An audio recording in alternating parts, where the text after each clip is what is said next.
Senator Rachel Stewart, wherever she is. Thank you. Hi folks.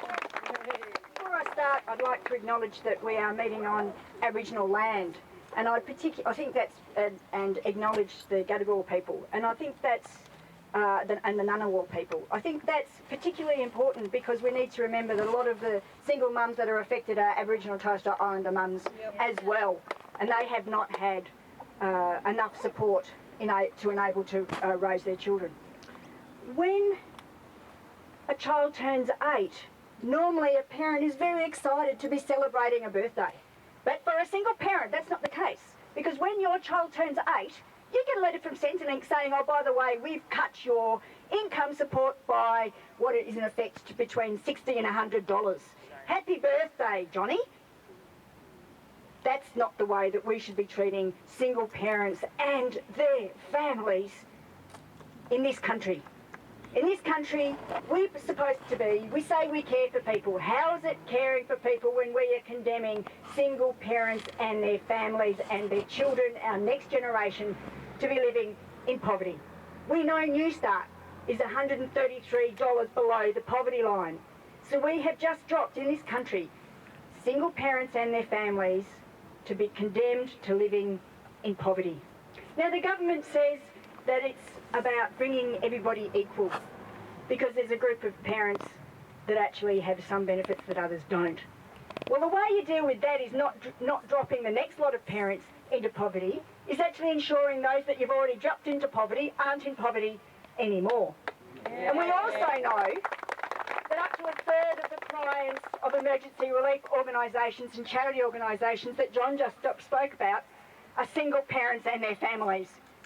So the government knows that. The government knows very well that they can rely on the charities to pick up the pieces, and that is already happening from the emails that I'm getting.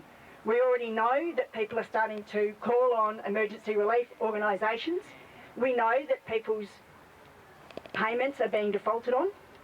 We know that Centrelink didn't make the arrangements to transfer payments from Centrepay. So families already, those that can afford to pay, already being defaulted because those arrangements weren't made. This caring government sent out messages and letters to parents to tell them that they no longer had the pensioner concession card. Oh, sorry, that's a mistake, folks. Well, what other mistakes have they made? We know they haven't dealt with Centrepay properly. More pressure on parents. And I just got an email at the end of last week saying that parents had been told to meet their bills they could use the school bonus to pay their rent, their utility and their power bills. Shameful. Shame. Shame. All for a supposed surplus that is now non-existent. Surely a country as well-to-do as ours should be investing in our future, and that means investing in our families, in our children, so that we can repair the damage of 1 in 6 children currently living in poverty. We should be hanging our heads in shame that our country doesn't think that's a problem and thinks it's okay to condemn the next generation of children to live in poverty. This is not a caring government. A caring government looks after its most vulnerable members of the community. And that's what the Greens are doing. We have been campaigning on this issue since the Howard government brought in the welfare to work changes in 2006. We are the only party that opposed that. We have opposed it consistently, and we will continue to oppose abuse of single parents and their families.